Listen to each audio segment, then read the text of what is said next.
ಆರಾಧನಾ ಸಮಯ.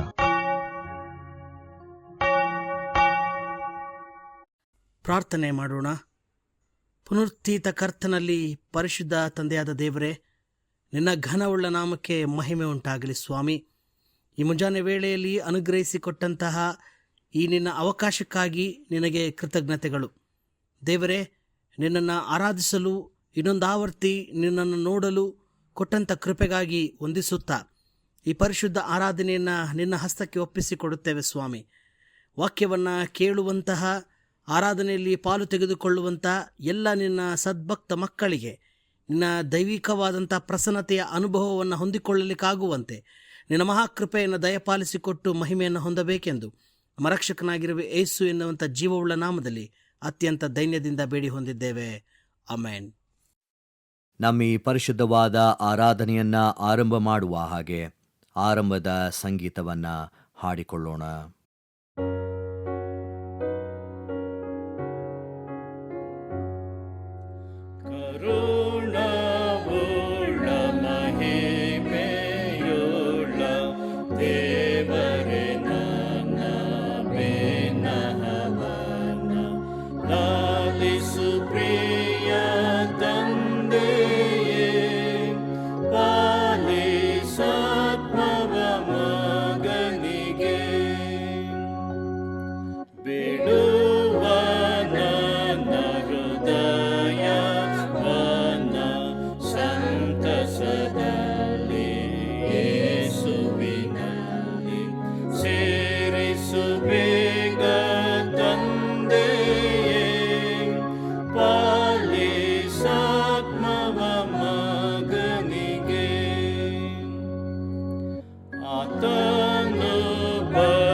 ನಮ್ಮ ಕಣ್ಣುಗಳನ್ನು ಮುಚ್ಚಿದವರಾಗಿ ನಾವು ಕಳೆದ ದಿನಮಾನಗಳಲ್ಲಿ ಮಾಡಿರುವಂಥ ಪಾಪಗಳನ್ನು ದೇವರ ಮುಂದೆ ಅರಿಕೆ ಮಾಡೋಣ. ನಮ್ಮಲ್ಲಿ ಪಾಪವಿಲ್ಲವೆಂದು ನಾವು ಹೇಳಿದರೆ ನಮ್ಮನ್ನು ನಾವೇ ಮೋಸಪಡಿಸಿಕೊಳ್ಳುತ್ತೇವೆ ಮತ್ತು ಸತ್ಯವೆಂಬುದು ನಮ್ಮಲ್ಲಿಲ್ಲ. ನಮಗಿರುವ ಮಹಾಯಾಜಕನು ನಮ್ಮ ನಿರ್ಬಲಾವಸ್ಥೆಯನ್ನು ಕುರಿತು ಅನುತಾಪವಿಲ್ಲದವನಲ್ಲ. ಆತನು ಸರ್ವ ವಿಷಯಗಳಲ್ಲಿ ನಮ್ಮ ಹಾಗೆ ಶೋಧನೆಗೆ ಗುರಿಯಾದನು, ಪಾಪ ಮಾತ್ರ ಮಾಡಲಿಲ್ಲ. ನಾವು ಮೌನವಾಗಿದ್ದು ನಮ್ಮನ್ನು ಪರೀಕ್ಷಿಸಿಕೊಳ್ಳೋಣ. ಸರ್ವಶಕ್ತನಾದ ದೇವರಿಗೆ ನಮ್ಮ ಪಾಪಗಳನ್ನು ವಿನಯದೊಡನೆ ಅರಿಕೆ ಮಾಡೋಣ. ಸರ್ವಶಕ್ತನಾದ ಅತಿ ಕನಿಕರವುಳ್ಳ ದೇವರೇ, ನಾವು ತಪ್ಪಿಸಿಕೊಂಡ ಕುರಿಗಳಂತೆ ನಿನ್ನ ಮಾರ್ಗವನ್ನು ಬಿಟ್ಟು ತಿರುಗಾಡಿದ್ದೇವೆ. ಹೆಚ್ಚಾಗಿ ನಮ್ಮ ಇಷ್ಟಾನುಸಾರವೇ ನಡೆದಿದ್ದೇವೆ. ನಿನ್ನ ಪವಿತ್ರ ಆಜ್ಞೆಗಳನ್ನು ಮೀರಿದ್ದೇವೆ. ಮಾಡತಕ್ಕದನ್ನು ಮಾಡದೆ ಮಾಡಬಾರದನ್ನು ಮಾಡಿದ್ದೇವೆ. ನಮ್ಮಲ್ಲಿ ಯಾವ ಸ್ವಸ್ಥತೆಯೂ ಇಲ್ಲ. ನೀನಾದರೂ ಕರ್ತನೇ, ನೀಚ ಪಾಪಿಗಳಾದ ನಮ್ಮನ್ನು ಕರುಣಿಸು. ನಮ್ಮ ತಪ್ಪುಗಳನ್ನು ಅರಿಕೆ ಮಾಡುವವರಿಗೆ ಕೃಪೆ ತೋರಿಸು. ನಮ್ಮ ಕರ್ತನಾದ ಕ್ರಿಸ್ತ ಯೇಸುವಿನಲ್ಲಿ ನೀನು ಮನುಷ್ಯರಿಗೆ ಮಾಡಿರುವ ವಾಗ್ದಾನಗಳ ಮೇರೆಗೆ ಪಶ್ಚಾತ್ತಾಪ ಪಡುವವರನ್ನು ಉದ್ಧರಿಸು.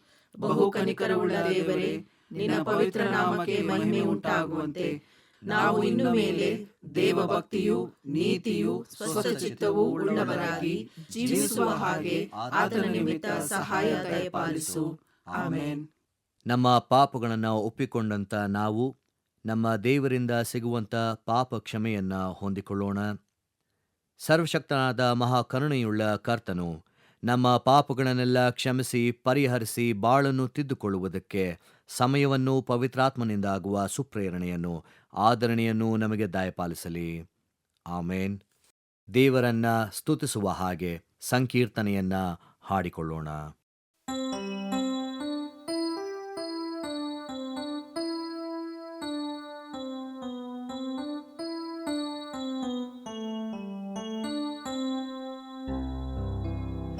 ದೇವಾ ಸೃಷ್ಟಿಶ ಸತ್ಪ್ರಭುವೇ, ಎಲ್ಲ ಜೀವ ಚಲನೆಗಳ ನೆಲೆಯೇ. ದೇವಾ ಸೃಷ್ಟಿಶ ಸತ್ಪ್ರಭುವೇ, ಎಲ್ಲ ಜೀವ ಚಲನೆಗಳ ನೆಲೆಯೇ. ಈ ವಿಶ್ವದೊಳು ನವ ಜೀವ ತರುವವ ನೀನೆ, ಈ ವಿಶ್ವದೊಳು ನವ ಜೀವ ತರುವವ ನೀನೆ. ಭಾವಿಸೆ ದೀನರ ಪಾದ್ಬಂಧವನು ನೀನೆ, ಭಾವಿಸೆ ದೀನರ ಪಾದ್ಬಂಧವನು ನೀನೆ. ದೇವಾ ಸೃಷ್ಟಿಶ ಸತ್ಪ್ರಭುವೇ, ಎಲ್ಲ ಜೀವ ಚಲನೆಗಳ ನೆಲೆಯೇ.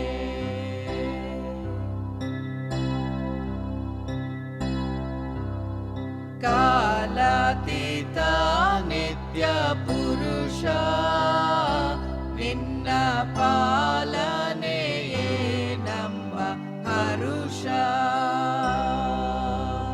ಕಾಲಾತೀತ ನಿತ್ಯ ಪುರುಷ, ನಿನ್ನ ಪಾಲನೆಯೇ ನಮ್ಮ ಹರುಷ. ಮೇಲಾದ ಶಾಂತಿಯ ಭದ್ರಸ್ಥಾನವು ನೀನೆ, ಮೇಲಾದ ಶಾಂತಿಯ ಭದ್ರಸ್ಥಾನವು ನೀನೆ. ಕಾಲ ಕಾಲಕ್ಕೆ ಭಕ್ತ ಬಳಿಗಾಶ್ರಯನು ನೀನೆ, ಕಾಲ ಕಾಲಕ್ಕೆ ಭಕ್ತ ಬಳಿಗಾಶ್ರಯನು ನೀನೆ. ದೇವಾ ಸೃಷ್ಟಿಶ ಸತ್ಪ್ರಭುವೇ, ಎಲ್ಲ ಜೀವ ಚಲನೆಗಳ ನೆಲೆಯೇ.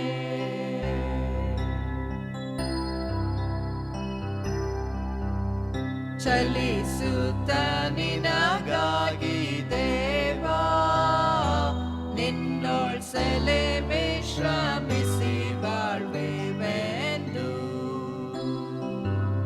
ಚಲಿಸುವ ನಿನಗಾಗಿ ದೇವಾ, ನಿನ್ನೊಳ್ ಸೆಲೆಮೆ ಶ್ರಮಿಸಿ ಬಾಳ್ವೆವೆಂದು. ನೆಲೆಯಾದಾಗಿರುವೆ ನೀನೆ ಮಗೆ ನಿರಂತರ, ನೆಲೆಯಾದಾಗಿರುವೆ ನೀನೆ ಮಗೆ ನಿರಂತರ. ಬಲರೂಪ ನೀನಿರೆ ಮಗವ ಕೊರತೆಯು, ಬಲರೂಪ ನೀನಿರೆ ಮಗವ ಕೊರತೆಯು. ದೇವಾ ಸೃಷ್ಟಿಶ ಸತ್ಪ್ರಭುವೇ, ಎಲ್ಲ ಜೀವ ಚಲನೆಗಳ ನೆಲೆಯೇ. ದೇವಾ ಸೃಷ್ಟಿಶ ಸತ್ಪ್ರಭುವೇ, ಎಲ್ಲ ಜೀವ ಚಲನೆಗಳ ನೆಲೆಯೇ. ಈ ವಿಶ್ವದೊಳು ನವ ಜೀವ ತರುವವ ನೀನೆ, ಈ ವಿಶ್ವದೊಳು ನವ ಜೀವ ತರುವವ ನೀನೆ. ಭಾವಿಸೆ ದೀನರ ಪಾದ್ಬಂಧವನು ನೀನೆ, ಭಾವಿಸೆ ದೀನರ ಪಾದ್ಬಂಧವನು ನೀನೆ. ದೇವಾ ಸೃಷ್ಟಿಶ ಸತ್ಪ್ರಭುವೇ, ಎಲ್ಲ ಜೀವ ಚಲನೆಗಳ ನೆಲೆಯೇ.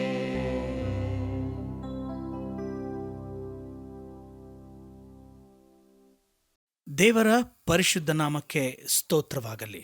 ದೇವರ ವಾಕ್ಯ ಕೇಳುತ್ತಿರುವಂತಹ ಕೇಳುಗ ಶ್ರೋತೃಗಳಿಗೆ ಪ್ರೀತಿಪೂರ್ವಕವಾದ ವಂದನೆಗಳು.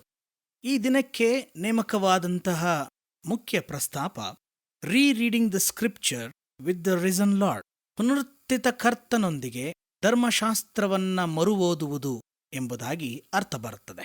ಪುನರುತ್ಥಾನದ ಸಂದರ್ಭದಲ್ಲಿ ನಾವಿದ್ದೇವೆ. ಪುನರುತ್ಥಾನ ಹಬ್ಬವಾಗಿ 2ನೆಯ ಭಾನುವಾರಕ್ಕೆ ನಾವು ಕಾಲಿಟ್ಟಿದ್ದೇವೆ. ಕರ್ತನ ಪುನರುತ್ಥಾನಕ್ಕೆ ಸಾಕ್ಷಿಗಳು ನಾವಾಗಿದ್ದೇವೆ. ಕರ್ತನ ಪುನರುತ್ಥಾನಕ್ಕೆ ಸಾಕ್ಷಿ ಏನು ಎಂಬುದಾಗಿ ನಾವು ಆಲೋಚಿಸುವಾಗ ಖಾಲಿಯಾದ ಸಮಾಧಿ ಎಂಬುದಾಗಿ ಧರ್ಮಶಾಸ್ತ್ರದ ಹಿನ್ನೆಲೆಯಲ್ಲಿ, ಬೈಬಲ್ನ ಹಿನ್ನೆಲೆಯಲ್ಲಿ ಉತ್ತರ ನಾವು ಕೊಡುತ್ತೇವೆ. ಆದರೆ ಖಾಲಿಯಾದ ಸಮಾಧಿಗಿಂತಲೂ ಕ್ರಿಸ್ತನು ಎದ್ದಿದ್ದಾನೆ ಎನ್ನುವುದಕ್ಕೆ ಸಾಕ್ಷಿ ನನ್ನ ನಿನ್ನ ಜೀವಿತ, ನನ್ನ ನಿನ್ನ ಬದುಕು, ನನ್ನ ನಿನ್ನ ಕ್ರಿಸ್ತಿಯ ನಂಬಿಕೆ, ನಿರೀಕ್ಷೆ ಕ್ರಿಸ್ತನು ಎದ್ದಿದ್ದಾನೆ ಎನ್ನುವುದಕ್ಕೆ ಸಾಕ್ಷಿಯಾಗಿದೆ ಕರ್ತನಲ್ಲಿ ಪ್ರಿಯರೇ. ಈ ದಿನದ ವಾಕ್ಯ ಪರಿಚ್ಛೇದದ ಧ್ಯಾನಕ್ಕಾಗಿ ಈಗಾಗಲೇ ಲೂಕನು ಬರೆದ ಸುವಾರ್ತೆ 24ನೇ ಅಧ್ಯಾಯ 13ರಿಂದ 27 ವಚನ ಓದಿ ಕೇಳಲ್ಪಟ್ಟಿದ್ದೇವೆ. ಪುನರುತ್ಥಿತ ಕರ್ತನೊಂದಿಗೆ ಧರ್ಮಶಾಸ್ತ್ರವನ್ನ ಮರು ಓದುವುದು. ಯಾಕೆ ಪುನರುತ್ಥಿತ ಕರ್ತನೊಂದಿಗೆ ನಾವು ಧರ್ಮಶಾಸ್ತ್ರವನ್ನ ಮರು ಓದಬೇಕು ಎನ್ನುವ ಪ್ರಶ್ನೆ ಅವಶ್ಯಕವಾದದ್ದು. ಕ್ರಿಸ್ತನ ಬರೋಣದ ಮುಂಚೆ ಧರ್ಮಶಾಸ್ತ್ರ ಹೇಳಲ್ಪಡುವಂತಹ ಅನೇಕ ಘಟನೆಗಳು ಬೇರೆಯಾಗಿತ್ತು. ಆದರೆ ಕ್ರಿಸ್ತನು ಬಂದ ನಂತರದ ಸನ್ನಿವೇಶಗಳ ಮೂಲಕವಾಗಿ ಧರ್ಮಶಾಸ್ತ್ರವನ್ನ ಓದುವುದು ಅದು ಬೇರೆ ದೃಷ್ಟಿಕೋನಕ್ಕೆ ನಮ್ಮನ್ನ ನಡೆಸುತ್ತದೆ ಮತ್ತು ದೇವರ ವಾಕ್ಯವನ್ನ ಮತ್ತಷ್ಟು ಅರ್ಥ ಮಾಡಿಸುವಂತದ್ದಾಗಿದೆ ಕರ್ತನಲ್ಲಿ ಪ್ರಿಯರೇ.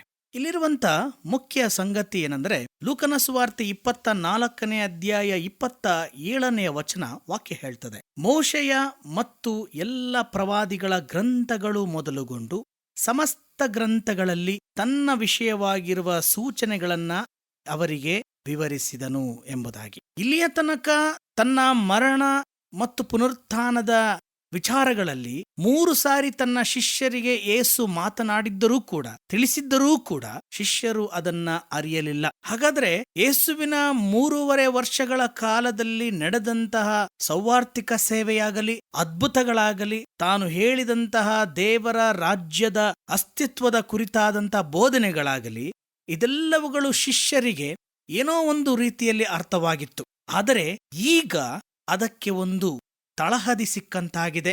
ಈಗ ಯೇಸು ಹೇಳಿದಂಥ ಎಲ್ಲ ಮಾತುಗಳಿಗೆ ನಂಬಿಕೆಯ ಆಧಾರ ಸಿಕ್ಕಂತಾಗಿದೆ ಎಂಬುದಾಗಿ ವಾಕ್ಯ ಭಾಗ ನಮಗೆ ಪ್ರಕಟ ಮಾಡ್ತದೆ. ಆದ್ದರಿಂದ ಇಂದು ದೇವರ ವಾಕ್ಯವನ್ನ ಓದುವಂತಹ ನಾವುಗಳು ಪುನರುತ್ಥಾನದ ಅನುಭವವಿಲ್ಲದೆ ದೇವರ ವಾಕ್ಯವನ್ನ ನಾವು ಓದುವುದಾದರೆ ಅದು ವ್ಯರ್ಥವಾದದ್ದು.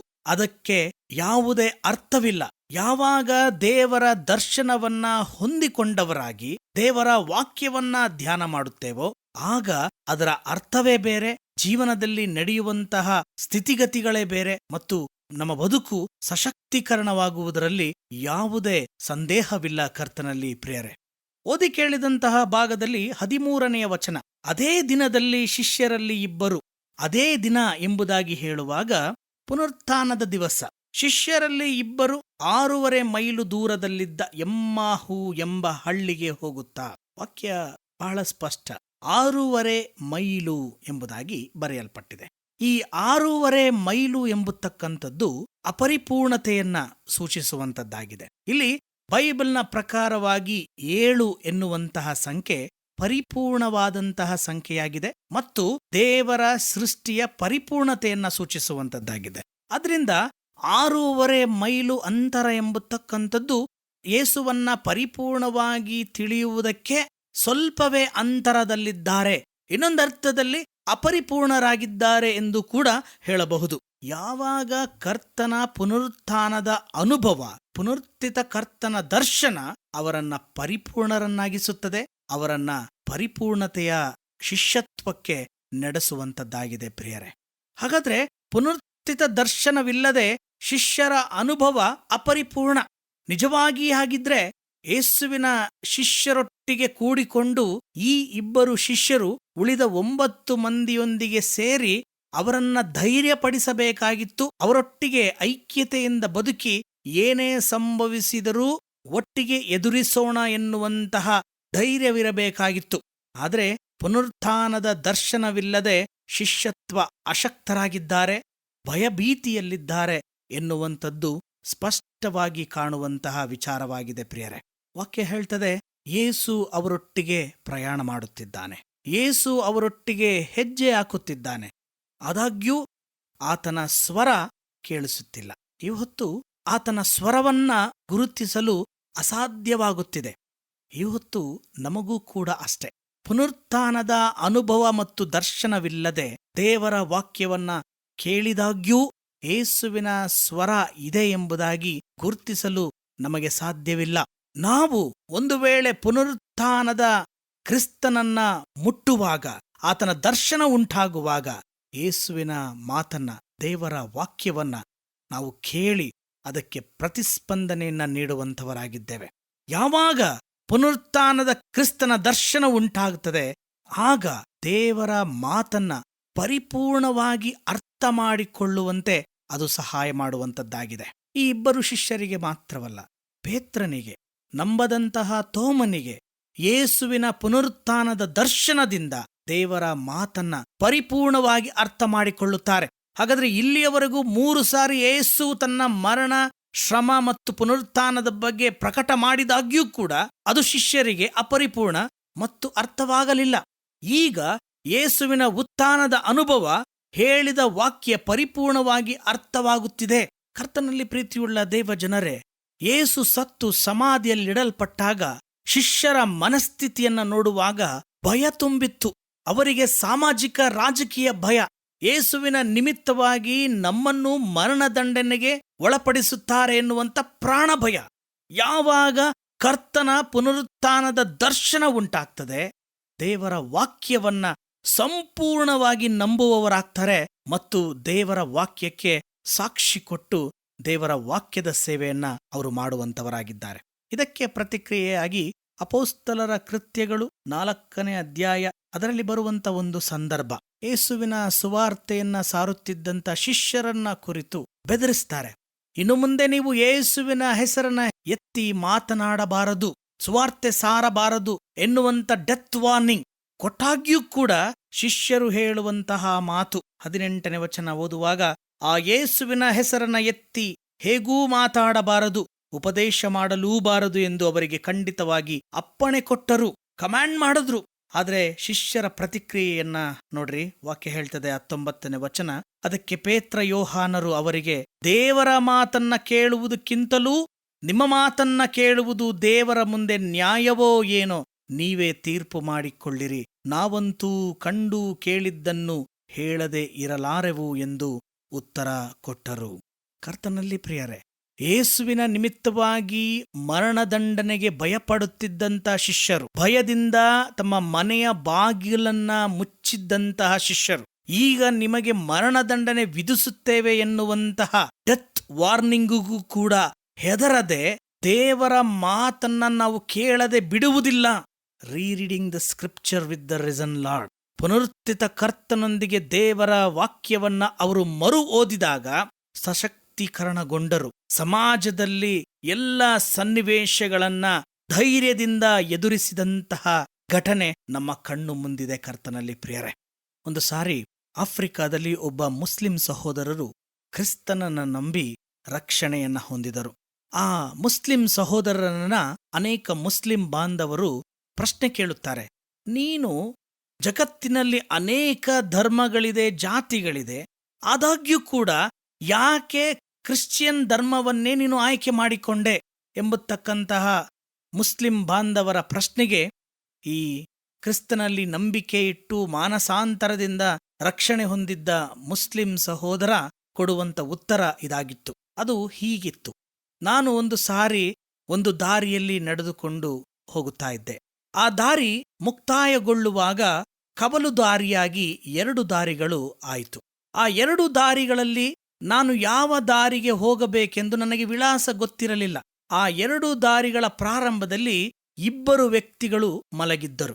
ಒಂದು ದಾರಿಯಲ್ಲಿ ಒಬ್ಬ ಮಲಗಿದ್ದ, ಆದರೆ ಅವನು ಸಂಪೂರ್ಣವಾಗಿ ಸತ್ತು ಹೋಗಿದ್ದ. ಆದರೆ ಇನ್ನೊಂದು ದಾರಿಯಲ್ಲಿ ಇನ್ನೊಬ್ಬ ವ್ಯಕ್ತಿ ನಿಂತಿದ್ದ.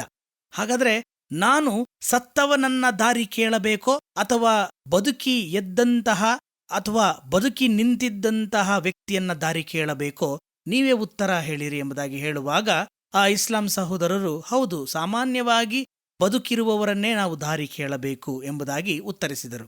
ನೀವು ಸರಿ ಹೇಳಿದ್ದೀರಿ, ನಾನು ಕೂಡ ಅಷ್ಟೇ ಬದುಕಿದ್ದಂಥವನ ಬಳಿ ನನ್ನ ಜೀವನದ ದಾರಿಯನ್ನ ಕೇಳಿದೆ. ಅದು ಯೇಸು ಕ್ರಿಸ್ತನು ತೋರಿಸಿಕೊಟ್ಟಂತ ದಾರಿಯಾಗಿತ್ತು. ಕರ್ತನಲ್ಲಿ ಪ್ರಿಯರೇ, ಇವತ್ತು ಪುನರುತ್ಥಾನದ ದರ್ಶನವಿಲ್ಲದೆ ನಾವು ಅಪರಿಪೂರ್ಣರು. ಪುನರುತ್ಥಾನದ ಅನುಭವವಿಲ್ಲದೆ ದೇವರ ವಾಕ್ಯವನ್ನು ಓದುವುದು ಕೂಡ ಶಿಷ್ಯರು 6.5 ಮೈಲು ಅಪರಿಪೂರ್ಣವಾದಂತಹ ಜೀವನದ ಪ್ರಯಾಣಕ್ಕೆ ಸೂಚನೆಯಾಗಿದೆ. ಇಂದು ನಾವೆಲ್ಲರೂ ಕೂಡ ಕ್ರಿಸ್ತನ ಪುನರುತ್ಥಾನದ ಅನುಭವವಿಲ್ಲದೆ ದೇವರ ವಾಕ್ಯವನ್ನು ಓದುವುದಾದರೆ ಅದು ಅಪರಿಪೂರ್ಣವಾದಂತಹ ದಾರಿ.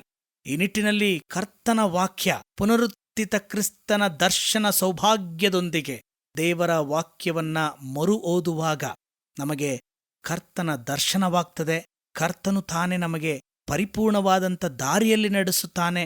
ದೇವರ ವಾಕ್ಯಕ್ಕೆ ಸಾಕ್ಷಿಯಾಗಿ ಧೈರ್ಯವಾಗಿ ನಾವು ಲೋಕದಲ್ಲಿ ಆತನ ಹೆಸರೆತ್ತಿ ಆತನ ನಾಮವನ್ನ ಪ್ರಚುರಪಡಿಸುವುದಕ್ಕೆ ಸಾಧ್ಯವಾಗುತ್ತದೆ. ಕರ್ತನಲ್ಲಿ ಪ್ರಿಯರೇ, ಈ ನಿಟ್ಟಿನಲ್ಲಿ ಪುನರುತ್ಥಿತ ಕರ್ತನ ದರ್ಶನ ಪಡೆದವರಾದಂತಹ ನಾವು ದೇವರ ವಾಕ್ಯವನ್ನ, ಧರ್ಮಶಾಸ್ತ್ರವನ್ನ ಮರು ಓದೋಣ.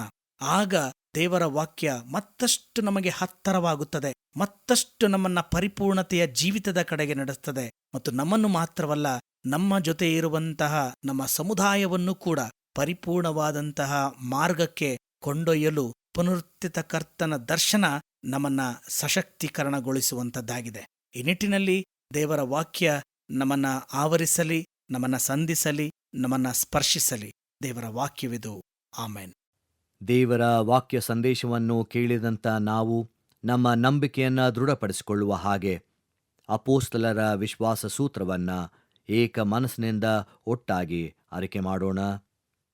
ಪರಲೋಕ ಭೂಲೋಕಗಳನ್ನು ಸೃಷ್ಟಿಸಿದ ಸರ್ವಶಕ್ತನಾಗಿರುವ ತಂದೆಯಾದ ದೇವರನ್ನು ನಂಬುತ್ತೇನೆ. ಆತನ ಏಕ ಕುಮಾರನಾಗಿರುವ ನಮ್ಮ ಪ್ರಭುವಾದ ಯೇಸು ಕ್ರಿಸ್ತನನ್ನು ನಂಬುತ್ತೇನೆ. ಈತನು ಪರಿಶುದ್ಧಾತ್ಮನಿಂದ ಕನ್ಯಾ ಮರಿಯಳ ಗರ್ಭದಲ್ಲಿ ಧರಿಸಲ್ಪಟ್ಟು ಆಕೆಯಲ್ಲಿ ಹುಟ್ಟಿ ಪೊಂತಿ ಪಿಲಾತನ ಆಧಿಪತ್ಯದಲ್ಲಿ ಶ್ರಮೆ ಹೊಂದಿ ಶಿಲುಬೆಗೆ ಜಡಿಯಲ್ಪಟ್ಟು ಸತ್ತು ಹೂಣಲ್ಪಟ್ಟು ಪಾತಾಳಕ್ಕೆ ಇಳಿದು 3ನೇ ದಿವಸದಲ್ಲಿ ಸತ್ತವರೊಳಗಿಂದ ಎದ್ದು ಪರಲೋಕಕ್ಕೆ ಏರಿ ಹೋಗಿ ಸರ್ವಶಕ್ತನಾಗಿರುವ ತಂದೆಯಾದ ದೇವರ ಬಲಪಾರ್ಶ್ವದಲ್ಲಿ ಕುಳಿತುಕೊಂಡು ಇರುತ್ತಾನೆ. ಈತನು ಅಲ್ಲಿಂದ ಬಂದು ಬದುಕಿರುವವರಿಗೂ ಸತ್ತವರಿಗೂ ನ್ಯಾಯ ವಿಧಿಸುವನು ಎಂಬುದನ್ನು ನಂಬುತ್ತೇನೆ. ನಾನು ಪರಿಶುದ್ಧಾತ್ಮನನ್ನು ನಂಬುತ್ತೇನೆ. ಒಂದೇ ಪರಿಶುದ್ಧ ಕ್ರೈಸ್ತ ಸಭೆಯು, ಭಕ್ತರ ಅನ್ಯೋನ್ಯತೆಯು, ಪಾಪದ ಪರಿಹಾರವು, ದೇಹದ ಪುನರುತ್ಥಾನವು, ನಿತ್ಯ ಜೀವವು ಉಂಟೆಂಬುದನ್ನು ನಂಬುತ್ತೇನೆ. ಆಮೆನ್. ನಮ್ಮ ಆರಾಧನೆಯನ್ನ ಅಂತ್ಯಗೊಳಿಸುವ ಹಾಗೆ ಕಡೆಯ ಸಂಗೀತವನ್ನ ಹಾಡಿಕೊಳ್ಳೋಣ.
ಪ್ರಾರ್ಥನೆ ಮಾಡೋಣ. ಸದಾ ಜೀವಿಸುವಾತನೂ ಮೃತ್ಯುಂಜಯನೂ ಆಗಿರುವಂತಹ ಕ್ರಿಸ್ತ ಸುಸ್ವಾಮಿಯಲ್ಲಿ ಪರಿಶುದ್ಧ ತಂದೆಯಾದ ದೇವರೇ, ನಿನ್ನ ಘನವುಳ್ಳ ನಾಮಕ್ಕೆ ಇನ್ನೊಂದಾವರ್ತಿ ಮಹಿಮೆಯನ್ನು ಸಲ್ಲಿಸುತ್ತೇವೆ. ಕರ್ತನೆ, ನಿನ್ನನ್ನು ಸ್ತುತಿಸುವಂಥದ್ದು, ನಿನ್ನ ಆರಾಧನೆಯಲ್ಲಿ ಪಾಲು ತೆಗೆದುಕೊಳ್ಳುವಂಥದ್ದು ಮತ್ತು ನಿನ್ನ ವಾಕ್ಯ ಕೇಳುವಂಥದ್ದೇ ನಮ್ಮ ಭರವಸೆ ಮತ್ತು ನಿರೀಕ್ಷೆಯ ಜೀವನವಾಗಿದೆ. ಇಂತಹ ವಿಶ್ವಾಸದಲ್ಲಿ ನಿನ್ನನ್ನು ಆರಾಧಿಸುವಾಗ, ನಿನ್ನ ವಾಕ್ಯ ಕೇಳುವಾಗ ನಮ್ಮನ್ನು ಸಂಧಿಸುವಂತಹ ದೇವರು, ನಮ್ಮನ್ನು ಸ್ಪರ್ಶಿಸುವಂತಹ ದೇವರು ನೀನಾಗಿದೆ ಸ್ವಾಮಿ. ಕೇಳಿದ ವಾಕ್ಯದ ಹಿನ್ನೆಲೆಯಲ್ಲಿ ಉತ್ಥಾನದ ಅನುಭವದೊಂದಿಗೆ ನಿನ್ನ ವಾಕ್ಯವನ್ನ ಮರು ಓದಲ್ಪಡುವಂತೆ ಮತ್ತು ನಿನ್ನ ವಾಕ್ಯದಲ್ಲಿರುವಂತಹ ಜವಾಬ್ದಾರಿಯನ್ನ ಮತ್ತು ಪಂಥಾಹ್ವಾನಗಳನ್ನು ನಾವು ಸ್ವೀಕರಿಸಿ ನಿನ್ನ ಹೆಸರಿನಲ್ಲಿ ಅದೆಲ್ಲವುಗಳನ್ನು ಗೆಲ್ಲಲಿಕ್ಕೆ ಬೇಕಾದಂಥ ಶಕ್ತಿಯನ್ನ, ಚೈತನ್ಯವನ್ನ, ಸ್ಫೂರ್ತಿಯನ್ನ, ಹುರುಪನ್ನ ಅನುಗ್ರಹಿಸಿಕೊಟ್ಟು ನೀನು ತಾನೇ ಮಹಿಮೆ ಹೊಂದಬೇಕೆಂದು ನಮ್ಮ ರಕ್ಷಕನಾಗಿರುವ ಯೇಸು ಎನ್ನುವ ಜೀವವುಳ್ಳ ನಾಮದಲ್ಲಿ ಅತ್ಯಂತ ದೈನ್ಯದಿಂದ ಬೇಡಿದ್ದೇವೆ. ಆಮೇನ್. ಕರ್ತನು ತಾನೇ ಕಲಿಸಿಕೊಟ್ಟ ಪ್ರಾರ್ಥನೆಯನ್ನ ನಾವು ಏಕ ಮನಸ್ಸಿನಿಂದ ಅರಿಕೆ ಮಾಡೋಣ. ಪರಲೋಕದಲ್ಲಿರುವ ನಮ್ಮ ತಂದೆಯೇ, ನಿನ್ನ ನಾಮವು ಪರಿಶುದ್ಧವೆಂದು ಎಣಿಸಲ್ಪಡಲಿ. ನಿನ್ನ ರಾಜ್ಯವು ಬರಲಿ. ನಿನ್ನ ಚಿತ್ತವು ಪರಲೋಕದಲ್ಲಿ ನೆರವೇರುವ ಪ್ರಕಾರ ಭೂಲೋಕದಲ್ಲಿಯೂ ನೆರವೇರಲಿ. ನಮ್ಮ ಅನುದಿನದ ಆಹಾರವನ್ನು ಈ ಹೊತ್ತು ದಯಪಾಲಿಸು. ನಮಗೆ ತಪ್ಪು ಮಾಡಿದವರನ್ನು ನಾವು ಕ್ಷಮಿಸಿದಂತೆ ನಮ್ಮ ತಪ್ಪುಗಳನ್ನು ಕ್ಷಮಿಸು. ನಮ್ಮನ್ನು ಶೋಧನೆಯೊಳಗೆ ಸೇರಿಸದೆ ಕೇಡಿನಿಂದ ನಮ್ಮನ್ನು ತಪ್ಪಿಸು. ರಾಜ್ಯವು, ಬಲವು, ಮಹಿಮೆಯು ಸದಾಕಾಲ ನಿನ್ನವೇ. ಆಮೇನ್. ವಿಶ್ವಾಸದಿಂದ ಕರ್ತನ ಆಶೀರ್ವಾದವನ್ನ ಹೊಂದಿಕೊಳ್ಳಿರಿ. ಧರ್ಮಶಾಸ್ತ್ರಕ್ಕೆ ಜೀವ ಬರಲು ತನ್ನ ಮಗನನ್ನೇ ಕಳಿಸಿಕೊಟ್ಟ ದೇವರ ಪ್ರೀತಿಯು, ಈ ಲೋಕಕ್ಕೆ ಬಂದು ಧರ್ಮಶಾಸ್ತ್ರವನ್ನ ನೆರವೇರಿಸಿ ದೇವರ ಪ್ರೀತಿಯನ್ನ ಪ್ರಕಟ ಮಾಡಿದಂಥ ಯೇಸು ಕ್ರಿಸ್ತನ ಕೃಪೆಯು, ಧರ್ಮಶಾಸ್ತ್ರದ ಮೂಲಕವಾಗಿ ದೇವರನ್ನ ಅನುಭವಿಸಲು ಸಹಾಯ ಮಾಡುವ ಪರಿಶುದ್ಧಾತ್ಮನ ಅನ್ಯೋನ್ಯತೆ, ಐಕ್ಯತೆ, ಸಹವಾಸ ನಮ್ಮೆಲ್ಲರ ಸಂಗಡ ಸದಾ ಕಾಲಕ್ಕೂ ನೆಲೆಯಾಗಿರಲಿ.